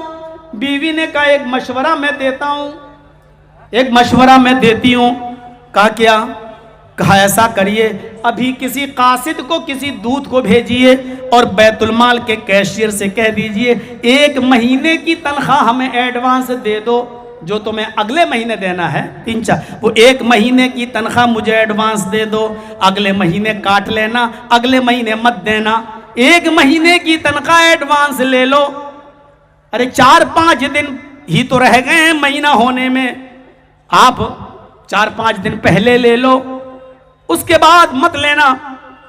उमर इब्ने अब्दुल अजीज ने कहा, बीवी मशवरा तो तुम ठीक ही दे रही हो, जो तनख्वाह मुझे 5 दिन के बाद मिलनी है वो हम आज ही ले लेते हैं, 5 दिन के बाद नहीं लेंगे। उमर इब्ने अब्दुल अजीज ने लेटर लिखा और एक कासिद को, एक दूत को भेजा जिसने बैतुल माल के खजांची के नाम लेटर लिखा हुआ था, मेरी तनख्वाह 5 दिन पहले मुझे एडवांस दे दो, मेरे बच्चे के पास नए कपड़े नहीं है, कल ईद का दिन है, ईद का खर्चा है, इसलिए मैं 5 दिन पहले तनख्वाह मांग रहा हूं, तुम 5 दिन बाद जो तनख्वाह देने वाले हो वो मत देना, वो आज ही दे दीजिए। बैतुल माल के खजांची ने जब ये लेटर पढ़ा, लेटर पढ़ने के बाद उसके पीछे अपनी एक तहरीर लिख दी और उसी दूत को कासिद को देकर भेज दिया, और भेजने के बाद कहा जाओ और इसको उमर इब्ने अब्दुल अजीज को दे देना। उमर इब्ने अब्दुल अजीज ने जब लेटर पढ़ा, उसमें खजांची ने उसी लेटर के पीछे ये लिख दिया था, अमीरुल मोमिनीन, आपका हुक्म सराहों पर, आपको मैं 5 दिन पहले भी तनख्वाह देने के लिए तैयार हूं, लेकिन ये बताइए इस बात की गारंटी क्या है कि 5 दिन तक आप जिंदा भी रहेंगे या नहीं रहेंगे? 5 दिन तक आप जिंदा भी रहेंगे या नहीं? अगर पूरे महीने की तनख्वाह मैं आपको दे देता हूं और कल आपका इंतकाल हो जाए तो 4 दिन की जो तनख्वाह आपके पास ज्यादा जाएगी उसको वापस कौन करेगा? उसका जिम्मेदार कौन है? उसका जमानती कौन है? उमर इब्ने अब्दुल अजीज, क्या आप जमानत देते हैं कि मरने के बाद आप उस रकम को वापस करेंगे? उमर इब्ने अब्दुल अजीज की आंखों में आंसू आ गए और कहने लगे, मेरी बीवी मुझसे ज्यादा अमानतदार मेरा कैशियर है, मेरा खजांची है, मैं कैसे 5 दिन पहले तनख्वाह एडवांस ले लूं? उसने कहा कि गारंटी दो कि 5 दिन तुम जिंदा भी रह सकते हो या नहीं। मैं कैसे बताऊं कि 5 दिन भी मेरी जिंदगी मेरे साथ वफादारी करेगी या नहीं? आए मेरी बीवी, अगर मैं कल ही मर गया या आज ही मर गया तो वो जायद तनख्वाह बैतुल माल में कौन वापस करेगा? मैं अपने मरने के बाद किसी पर भरोसा नहीं कर सकता और अल्लाह के पास मैं कर्जे की हालत में नहीं जा सकता। मैं अपने बेटे को पुराने कपड़े समझा बुझा कर बहला फुसला कर पहना दूंगा, मुझे पुराने कपड़ों में अपने बेटे को देखना गवारा है, लेकिन एडवांस तनख्वाह लेना गवारा नहीं है। हलाल की वो तनख्वाह हमारी अपनी मेहनत है, लेकिन इसके बावजूद नहीं ले रहे हैं, मैं एडवांस कैसे ले लूं? इस वाकये की रोशनी में हम जरा गौर करें और अंदाजा लगाएं। हम तो यहां तमाम लोगों का उधार लिया हुआ पैसा भी देने के लिए तैयार नहीं है। कितने लोग बेईमानी कर जाते हैं, जबकि कर्जे की शक्ल इतनी खतरनाक है। अगर आपका किसी के ऊपर 5 रुपए का भी कर्जा है और अगर आप मर गए तो कर्जदार की नमाजे जनाजा भी जायज नहीं है शरीयत के अंदर, जब तक उस कर्जदार के लिए जनाजे के फील्ड में जनाजे की नमाज के वक्त उसका भाई या उसका बेटा या उसका रिश्तेदार खड़े होकर नमाज जनाजा से पहले ये नहीं कहेगा कि हाँ मैं अपने भाई का इतना इतना रुपए का कर्जा अदा मैं कर दूंगा, तब तक उसकी नमाज जनाजा जायज नहीं है। हमारे यहाँ तो रस्म है, मर गया मौलवी साहब खड़े हो गए पढ़ा दिया, किसी की भी नमाज जनाजा उस वक्त तक अल्लाह के रसूल नहीं पढ़ाते थे जब तक ये पूछ नहीं लेते थे कि मरने वाला किसी का कर्जदार तो नहीं है। अगर कोई कहता था मेरा कर्जा है, तो जब तक कोई उसके घर का आदमी तैयार नहीं होता था कि मैं इसका कर्जा अदा कर दूंगा, तब तक अल्लाह के रसूल जनाजे की नमाज नहीं पढ़ाते थे। कर्जदार जन्नत में नहीं जाएगा,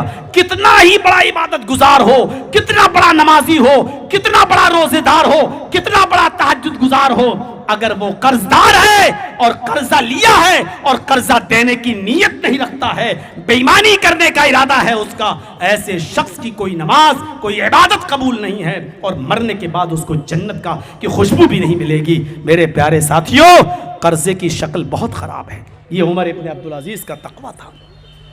हम कहाँ हैं? हम सोच हम क्या कमा रहे हैं? हमारे कस्ब माश कैसा है? हमारी रोजी कैसी है? हजरत अबू बकर सिद्दीक ने एक खजूर खा लिया था, बस एक खजूर, वो भी अपने गुलाम का लाया हुआ। गुलाम की कमाई मालिक के लिए जायज है। लाया खजूर, दे दी हजरत अबू बकर ने खा लिया। कहा रोजाना पूछते थे आज क्या मेहनत करके लाए हो, और आज नहीं पूछा।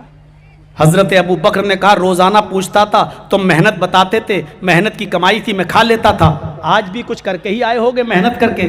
कहने लगा हाय अबू बकर, आज ही मैंने मेहनत नहीं की थी, फिर कैसे मिला? ये खजूर कहां से लाए?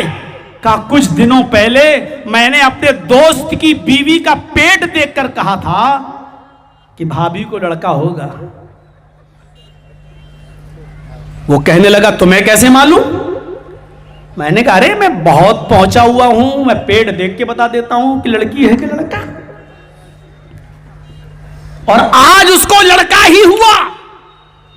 मैंने तो ऐसी ही धूल में लाठी मारी थी, मैंने तो ऐसे ही कह दिया था, और देखिए मेरा तीर निशाने पे लग गया, उसको लड़का हो गया। वो मुझे बहुत पहुंचा हुआ समझने लगा। वो खुशी में खजूर लेकर आया और उसने मुझे दे दिया, मैं लेके चला आया। कहा कि मां के पेट में क्या है ये तो अल्लाह ही जानता है, लड़का है या लड़की इसका इल्म तो सिर्फ अल्लाह को है, तुझे कैसे मालूम? कहा मुझे मालूम ही नहीं था, मैंने तो अंधेरे में तीर मारा था। कहा इसका मतलब यह है कि तूने, उसने इसी खुशी में लाके तुझे दिया, ये तो सरासर हराम है। कहा हराम है तो आपने क्यों खा लिया? हम तो काफिर, हम तो खा लिए, हमारा कोई मामला नहीं है। हम आपको पूछना चाहिए था ना पहले, अब खा चुके। एक खजूर, वो भी धोखे में, और धोखा माफ है, भूल चूक माफ है। इन्नल्लाह यरफउ अन हाज़िल उम्मह अल खता वन निसियान, भूल चूक को अल्लाह ने उम्मत से उठा लिया है। अगर कोई भूल कर 5 रकातें पढ़ ले जोहर की और उसको पता ही ना चले तो माफ है। या 3 ही पढ़ जाए धोखे से, उसको याद ही ना हो, माफ है, हो गई उसकी नमाज। भूल चूक माफ है, धोखे से खा लिया माफ है। लेकिन इसके बावजूद हजरत अबू बकर सिद्दीक ने कहा जी बिल मां, पानी लाओ। अपने गुलाम से पानी मंगाया, पानी का पूरा गिलास पी लिया और फिर आ करके उंगली डाल के खजूर को थूका, पानी कै किया, उल्टी की, वॉमिटिंग की, थोड़ा सा खजूर बाहर निकला, फिर पानी पिया, फिर उंगली डाली, फिर कै किया, फिर थोड़ी सी खजूर बाहर निकली। उस वक्त तक पानी पीते रहे जब तक, और कै करते रहे जब तक यकीन नहीं हो गया कि सारा खजूर निकल गया होगा। जब यकीन हो गया कि सारा खजूर निकल गया होगा, तब कहा अब सुकून मिला, जाकर जितना खाया था वो मैंने निकाल लिया है। जो हराम का एक लुकमा खाता है, अल्लाह के नबी फरमाते हैं उसके दिल पर स्याह नुक्ता बिठा दिया जाता है। नुक्ता जैसे आप फाउंटेन पेन से, निब वाले पेन से लिखेंगे एक ऐसे, तो वहां स्याही लग जाएगी, वो नुक्ता अल्लाह ताला उसके दिल पे बिठा देता है। अगर वो तौबा करता है तो नुक्ता मिट जाता है, अगर वो तौबा नहीं करता है तो वो नुक्ता फैलते फैलते फैलते फैलते पूरे दिल को काला कर देता है। और जब इंसान का पूरा दिल काला हो जाता है तो फिर उसको परवाह नहीं होती कि ये दौलत मेरे पास कहां से आ रही है, हलाल की है या हराम की। अब आप अंदाजा लगाइए, हलाल और हराम। आज जो लोग परवाह नहीं करते, आने दो पैसा जहां से भी आ रहा है, हलाल का हो या हराम का, आने दो, समझ लो कि उनके दिल पूरे के पूरे स्याह हो चुके हैं और काले हो चुके हैं। क्योंकि जिनका दिल स्याह हो जाता है फिर उसको परवाह नहीं रहती। और माले हराम, हराम जगह जाएगा भी। अच्छा एक बात बताइए, आपके यहां जब इलेक्शन होता है, आपके यहां क्या पूरे हिंदुस्तान में होता है, तो कैंडिडेट जीतता तो एक ही है ना, खड़े हो जाते हैं 10-10, 12-12, 15-15, और सब लोग महंगे महंगे टिकट खरीदते हैं। कभी कभी तो टिकट 1-1 करोड़ 2-2 करोड़ तक पहुंच जाता है। और जाहिर है कि कोई 10 लाख में, कोई 20 लाख में, कोई 50 लाख में, कोई 1 करोड़ में टिकट खरीदता, सभी ने खरीदे, जीता तो एक कैंडिडेट और सब हार गए। तो सब हार गए तो उनका पैसा भी तो डूब गया ना। माले हराम जैसा कमाओगे, खर्च भी अल्लाह ताला उसी तरीके से करा देगा। वो मिटता भी उसी तरीके से है, वो बर्बाद भी उसी तरीके से होता है, बर्बाद भी उसी तरीके से होता है। इसलिए शरीयत से सीखो। तो फिर मैं थोड़ा सा घूमकर फिर वहीं आ रहा हूं। देखिए बात मेरी कहां से कट गई थी, ये कस्बे माश पर आ गया मैं। 2 ऊंट बैतुल माल से गायब हो गए, ये वाकया मैं बयान कर रहा था, और यहां से मैं टर्न हो गया था कस्बे माश पर। 2 ऊंट बैतुल माल से, हजरत उमर फारूक के जमाने में, हजरत उमर उसके अमीरुल मोमिनीन थे, 2 ऊंट गायब हो गए। आज आप अमानतों का कितना ख्याल रखते हैं, हर मुसलमान गौर करे। हजरत उमर फारूक के जमाने में 2 ऊंट बैतुल माल से गायब हो गए, भाग रहे हैं, रस्सी तोड़ के भाग गए। हजरत उमर को पता चला कि 2 ऊंट बैतुल माल से भाग गए। हजरत उमर सख्त गर्मी में, चिलचिलाती हुई धूप में उन ऊंटों के पीछे पीछे दौड़ रहे हैं मदीने में। 2 ऊंट भी गायब। आज करोड़ों रुपया लोग लेके भाग गए हैं।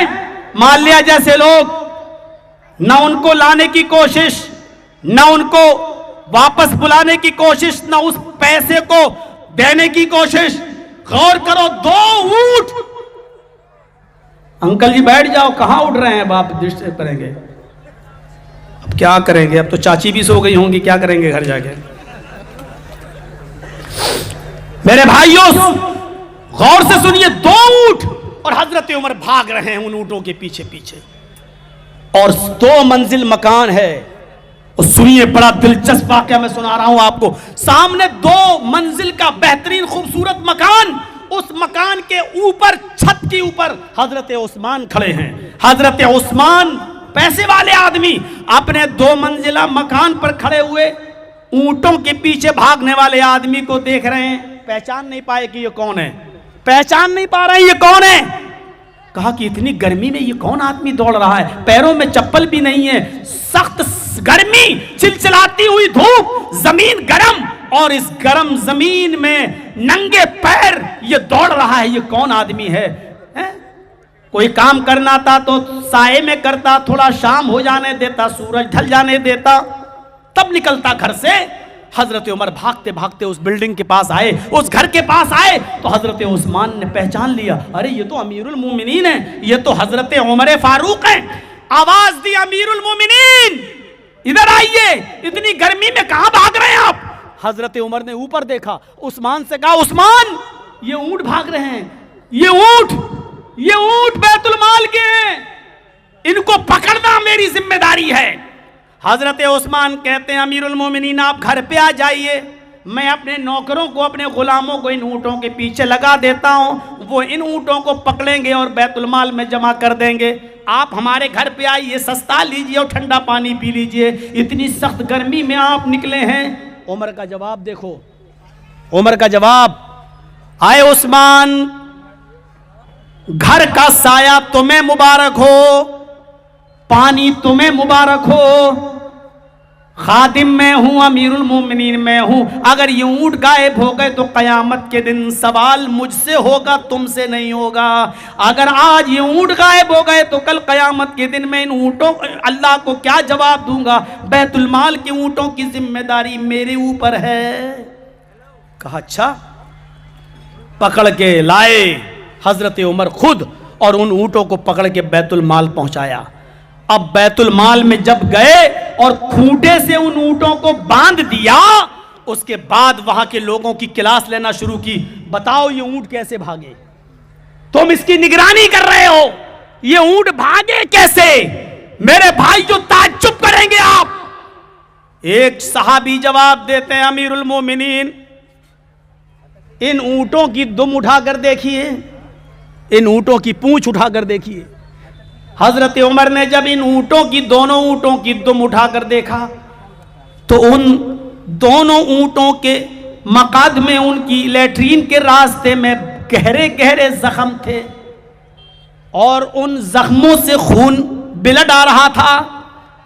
फरमाया उस आदमी ने, अमीरुल मोमिनीन ये ऊंट इन जख्मों की तकलीफ बर्दाश्त नहीं कर पाए, इसलिए रस्सी तोड़कर भाग गए।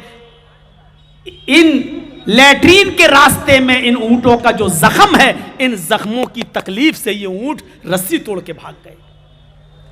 हजरत उमर फारूक ने कहा, तुमने मुझे पहले क्यों नहीं बताया?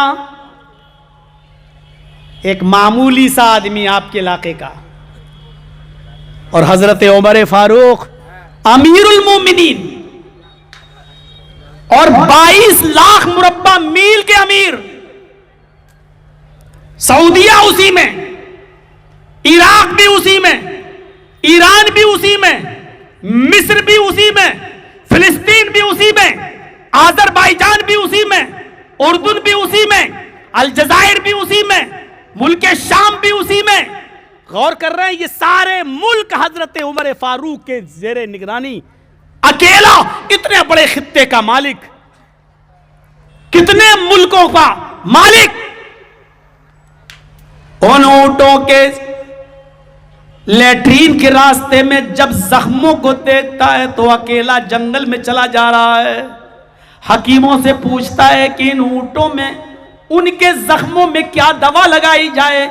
उन हकीमों ने जो जड़ी बूटी बताई, उस जड़ी बूटी को तोड़ने के लिए हजरत उमर जंगल का खाक छान रहे हैं और जड़ी बूटियों को तोड़कर लाते हैं, उसको पीसते हैं, उसको काट छांट करते हैं और उसका मलहम बनाते हैं, उसकी दवा बनाते हैं और फिर किसी से कहते हैं कि इनकी तुमको पकड़ो। उन तमाम लोगों ने ऊंटों को पकड़ा, दोनों को, और उनकी दुम को पकड़ा। हजरत उमर फारूक ने, उस जमाने में तो ग्लव्स भी नहीं चला करते थे, हजरत उमर फारूक ने अपने हाथों में मलहम लिया, वो जड़ी बूटियां ली और उन ऊंटों के मकद में, उनके सुरीन में, उनके लेटरीन के रास्ते में उस मलहम को लगाया, उस दवा को अपने हाथ से लगा रहे हैं। और जब दोनों ऊंटों को मलहम लगा दिया, उनको बैंडेड कर दिया, पट्टी वगैरह बांध दी, जो इलाज करना था वो कर दिया, अपने हाथों से उनके जख्म भर दिए। उसके बाद कहा इलाहुल आलमीन, जो उमर के करने में था वो मैंने कर दिया, जो मैं कर सकता था वो मैं कर दिया, शिफा देना तेरा काम है। आय अल्लाह तू इन ऊंटों को शिफा दे, जो इन दोनों ऊंटों को भी जख्मी न रहने दे, उनके लेटरीन के रास्ते में होने वाले जख्म का तक का इलाज कर रहा हो। वो उस जमाने के आम लोगों का कितना ख्याल रखता हो, जिसके जमाने में ऊंटों को जख्म नहीं हो पा रहे हैं और ऊंटों को अगर जख्म हो तो उसका इलाज कर रहा है, तो इंसानों का वो कितना ख्याल रखता होगा। ये था अकलियत के ऊपर हजरत उमर फारूक का एहसान। जो ऊंटों के साथ ये मामला कर रहा है, इंसानों के साथ उसका मामला क्या होगा। आप बड़े गौर से सुन रहे हैं, थोड़ा बहुत डिस्टर्ब हुआ है, लेकिन फिर भी आपने बहुत अच्छी तरीके से सुना। मुझे 5-10 मिनट का टाइम और दे दीजिए मेरे भाइयों, इसी तरीके से सुनते रहिए। और जब सुन रहे हैं तो एक वाक़े की तरफ मैं आपको और लाना चाहता हूं। यह वाक़या अल्लामा इब्नुल जौज़ी ने सीरत उमर के अंदर नकल किया है। बड़ी मशहूर किताब है इब्नुल जौज़ी रहमतुल्लाह अलैह की। इस वाक़े को आप सुनेंगे तो आप अशश करेंगे, क्या तहफ़्फ़ुज़ इंसानियत थी, इंसानियत की हिफाजत का कैसा इंतजाम था। जब मुल्क मिस्र फतह किया गया, हजरत उमर फारूक के जमाने में जब मिस्र फतह हुआ तो मिस्र का गवर्नर किसको बना दिया? अमर इब्न आस को, जाओ तुम मिस्र को संभालो। अमर इब्न आस को गवर्नर बना दिया और मिस्र के यहूदी और ईसाई, उनके अंदर एक रस्म थी, इतनी बुरी रस्म आज भी हमारे यहां चलती है, कहीं कहीं जायज नहीं है, गवर्नमेंट भी उसकी इजाजत नहीं देती। मैं जिन दिनों में जेल में था तो मेरे साथ जिस बैरिक में मैं रहता था वहां एक आदमी, एक बंदी, एक कैदी ऐसा भी था जिसको उम्र कैद की सजा थी, आजीवन कारावास। तो मैंने उससे पूछा कि तुम किस जुर्म में आए हो यहां, तो उसने मुझे बताया था कि मौलाना अंधभक्ति का मैं शिकार हो गया था। मैंने किसी पंडित के कहने पर अपनी बेटी की बलि दे दी थी, अपनी बेटी की गर्दन काट कर मैंने किसी देवी देवता पे चढ़ाया था और उसने कहा था कि ऐसा करोगे तो तुम्हें बहुत कुछ मिलेगा। बहरहाल पकड़ा गया और मैं आया और बेटी के जुर्म में मुझे उम्र कैद की सजा। ऐसे लोग भी हैं जो बलियां देने में अकीदा रखते हैं, विश्वास रखते हैं। जिस वक्त मिस्र फतह हुआ, अमर इब्न आस ने मिस्र की बागडोर संभाली। मिस्र के यहूदी और ईसाई की एक बुरी रस्म थी और वो क्या करते थे, अपने खेतों को जिस नहर से, जिस नदी से उनको पानी जाता था, उस नदी में वो साल में एक बार, पूरे साल में एक बार एक कुंवारी लड़की की बलि उस नदी में, उस नहर में दिया करते थे। उसकी गर्दन काटकर उसका कत्ल करके उसका खून उस नदी में बहाते थे। उनका अकीदा था कि एक लड़की की कुर्बानी लेकर, एक लड़की की बलि, खून लेकर ये नदी चलती है, ये नदी चलती है, फिर इससे हमारे खेतों में अनाज पैदा होता है, गल्ला पैदा होता है। हजरत आमर इब्न आस ने जब गवर्नरी संभाली तो इस बुरी रस्म पर पाबंदी लगा दी और कहा कि अब आमर इब्न आस के होते हुए कोई भी मिस्र के अंदर किसी लड़की को कुर्बान नहीं करेगा, उसकी बलि नहीं चढ़ाएगा। इंसानियत, यहूदियों की तो लड़की थी, ईसाइयों की थी, जा रहा मेरे बाप का क्या जा रहा, सोच सकते थे करने दो, लेकिन नहीं, अब कोई भी हो किसी की भी कुर्बानी नहीं दी जाएगी, बलि नहीं चढ़ाई जाएगी। हजरत अमर इब्न आस ने इस रस्म को बंद कर दिया। अब सुनिए जो सुनाना चाहता हूं मैं, मेरे भाइयों, जैसे ही इस रस्म को बंद किया उसी साल नहर में पानी नहीं आया, नदी में पानी नहीं आया और कहत पड़ गया, पूरा का पूरा खुशहाली सूखा पड़ गया, सूखा पड़ गया। और लोग सब के सब अमर इब्न आस के पास चले आए, आए अमर इब्न आस, आप हमसे जिजिया लेते हैं, टैक्स लेते हैं और हमें हमारा काम नहीं करने दे रहे हैं। आपके कहने पर हमने इस साल किसी लड़की की, कुंवारी लड़की की कुर्बानी नहीं दी, बलि नहीं दी। देखो नदी हमसे नाराज हो गई, नहर हमसे नाराज हो गई, हमारे खेतों में अनाज नहीं पैदा हुआ, हमारे खेतों में पानी नहीं आया, हमें इजाजत दीजिए कि हम कुर्बानी करें, हम बलि चढ़ाएं किसी लड़की की। अमर इब्न आस ने कहा नहीं, लड़की की कुर्बानी नहीं देने दूंगा तुम्हें। कहा फिर हम टैक्स भी नहीं देंगे आपको, जब हमारे यहां पैदा ही नहीं हुआ, कुछ इनकम ही नहीं हुई, तो हम आपको टैक्स क्यों देंगे, हम जिजिया भी नहीं देंगे। और अगर आप हमें जिजिया न देने की शक्ल में अपने मुल्क से निकालें तो हम निकल जाएंगे। क्या कर सकते हैं, हमारी जब पैदावार ही नहीं, हम जब कमाएंगे नहीं तो टैक्स कहां से देंगे, और आप हमें हमारे अकीदे पे चलने नहीं देंगे। मामला इतना संगीन था कि हजरत अमर इब्न आस ने कहा मैं क्या करूं, अगर हम लड़की की कुर्बानी करने दें तो एक मासूम बच्ची की जान जा रही है, एक कुंवारी लड़की की जान जा रही है, और अगर हम इनको ऐसा न करने दें तो इनकी पैदावार रुक गई और ये कह रहे हम टैक्स नहीं देंगे। उन्होंने कहा कुछ दिन रुक जाओ, मैं हजरत उमर फारूक से पूछता हूं। एक लेटर लिखा, अमीरुल मोमिनीन, यहां के लोग लड़की को काटने के लिए, उसकी भेंट चढ़ाने के लिए, उसकी बलि देने के लिए तैयार हैं। अगर आपने इजाजत नहीं दी और हमने इजाजत नहीं दी तो ये लोग टैक्स नहीं देंगे, मुल्क छोड़ने के लिए तैयार हैं, लेकिन लड़की की कुर्बानी देने के लिए से मानने के लिए तैयार नहीं है।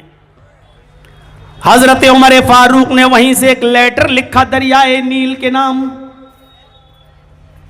वो दरियाए नील, और लेटर में क्या लिखा, कहां है मुसलमानों ये ईमान आज हमारे पास, बड़े बड़े दावे करते हैं आज। यही रिजल्ट देने के लिए हम चीख रहे थे, मुसलमानों एक हो जाओ, मुसलमानों मिल जाओ। पूरे उत्तर प्रदेश की निगाहें आपकी तरफ थी, पूरे हिंदुस्तान की नजरें बिहार की तरफ थी,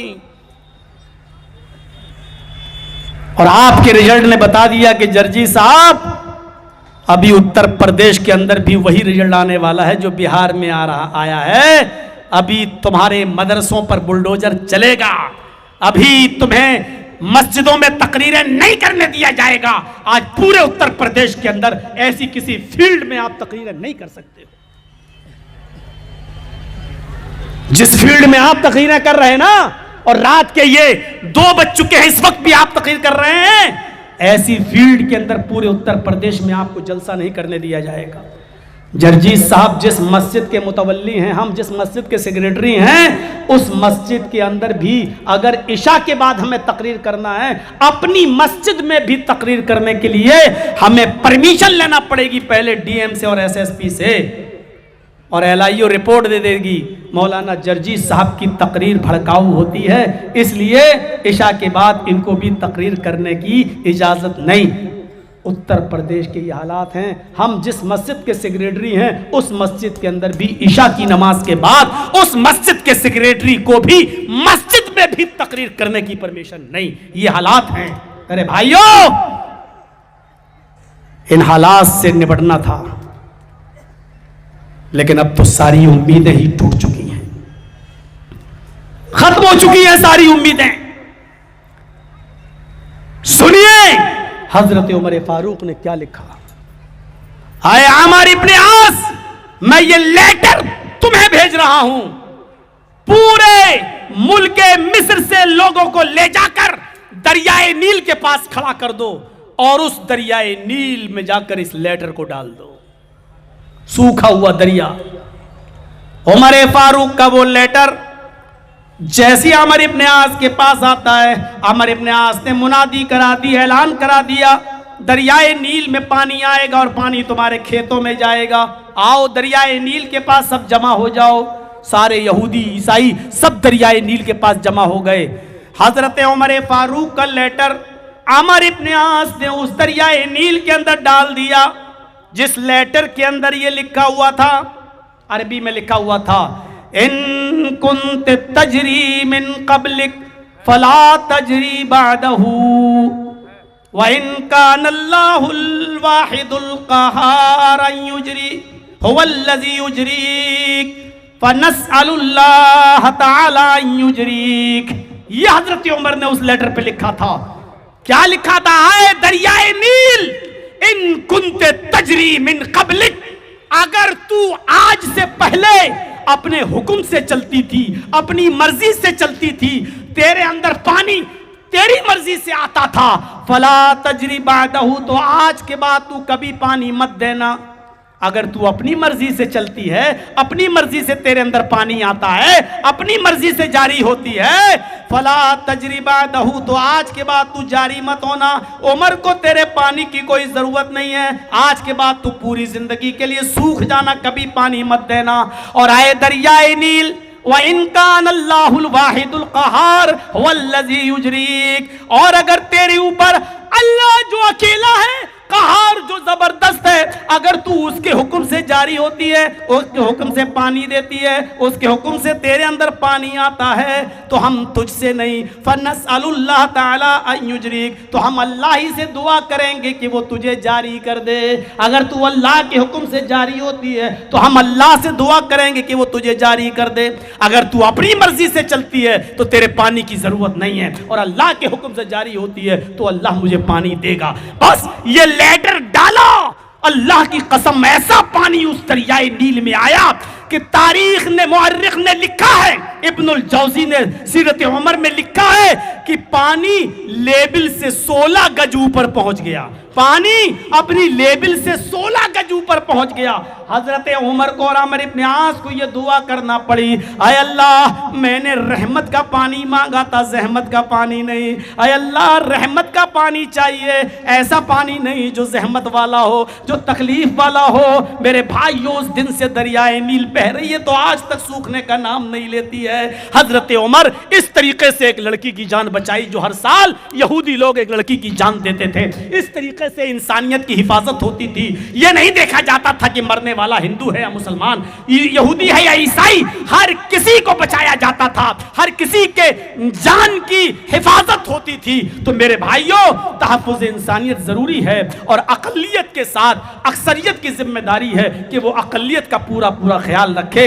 यही चंद बातें बुनियादी तौर पर 1.5 घंटे की तकरीर में मुझे आपके सामने रखना थी, जो मैंने आपके सामने रख दी है। मुझे उम्मीद है अक्ले हलाल, अक्ले माश का मसले को अपने ऊपर नहीं लेंगे। शरीयत का मसला है, उसमें आप भी आ सकते हैं, हम भी आ सकते हैं। बहुत से मसाइल ऐसे हैं।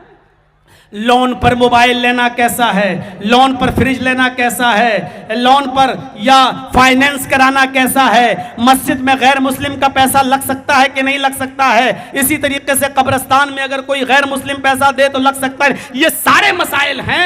इन तमाम मसाइल की तरफ हम नहीं जा पाएंगे। बीवी के कान की बाली जरूरत पड़ने पर बेच दिया था और वो मेहर में था, अब बीवी इंतकाल कर गई। वाह साहब। चलिए, तो मेरे भाइयों, अल्लाह ताला से हम दुआ करते हैं। और अभी आप बैठिए। कोई और भी है मेरे बात बोलने वाला? कोई नहीं है? मोबाइल अपने आप सब है, क्योंकि आज हम आप लोगों से इस कब्रिस्तान के लिए कुछ लेंगे अपने हाथ पर। जयनगर वालों, बहुत मोहब्बत की है आपने हमसे, हजारों दुश्मनी के बावजूद आपने हमको भूले नहीं है। 1999 में मेरी पहली तकरीर तीतवारी में हुई थी तौहीद साहब के यहाँ, और आज 2025 चल रहा है। 26 साल से आप हमें बराबर बुला रहे हैं, आप भूले नहीं। इसी मोहब्बत का हवाला देते हुए आज मुझे देखना है कि मेरे कहने पर मेरे हाथ पर आप इस कब्रिस्तान के लिए क्या देते हैं। मेरे भाइयों, इस मसले का जवाब बहुत आसान है। बीवी के कान की बाली जरूरत पड़ने पर बेच दिया, बीवी की इजाजत से बेचा, होता ही है, जरूरत पड़ गई तो बीवी ने कहा बेच दिया, कोई बात नहीं, आपने बेच दिया, कोई बात नहीं। अब वो कहते हैं कि बीवी का इंतकाल हो गया तो जितने की वो बाली थी, आप उतना पैसा आप मस्जिद में दे सकते हैं, किसी गरीब को दे सकते हैं, फकीर को दे सकते हैं। और अगर उस औरत ने अपनी मर्जी से आपको इजाजत दे दी थी बेचने की, और ये कोई मुआहदा नहीं हुआ था कि जब मेरे पास होगा तो हम आपको दे देंगे, अगर ये कोई मुआहदा नहीं हुआ था तो आपके ऊपर अब कोई जिम्मेदारी नहीं है। उसने अपनी मर्जी से दे दिया, उसमें वो भी शामिल थी, तो अब आपके ऊपर कोई जिम्मेदारी नहीं। अगर आपकी ये तय था कि जब हमारे पास हो जाएगा तो हम आपकी बाली बनवा देंगे या हम आपको दे देंगे, तो अब वो नहीं है इस दुनिया में, तो उसका सबसे बेहतर हक यह है कि उसको सदका कर दिया जाए। उतनी कीमत को, जितने की वो बाली थी, उस बाली की कीमत को सदका कर दिया जाए, गरीब को दे दिया जाए, मिस्कीन को दे दिया जाए। इसका सवाब इंशाअल्लाह आपकी उस बीवी को भी मिलता रहेगा और वो उसकी हकदार होगी। तो मेरे हाथ पर अब आप देखें क्या देते हैं। ज्यादा से ज्यादा इस कब्रिस्तान के लिए आप हमारे हाथ पे ताउन करें। अल्लाह ताला आपको इसका अजर अजीम अता फरमाए।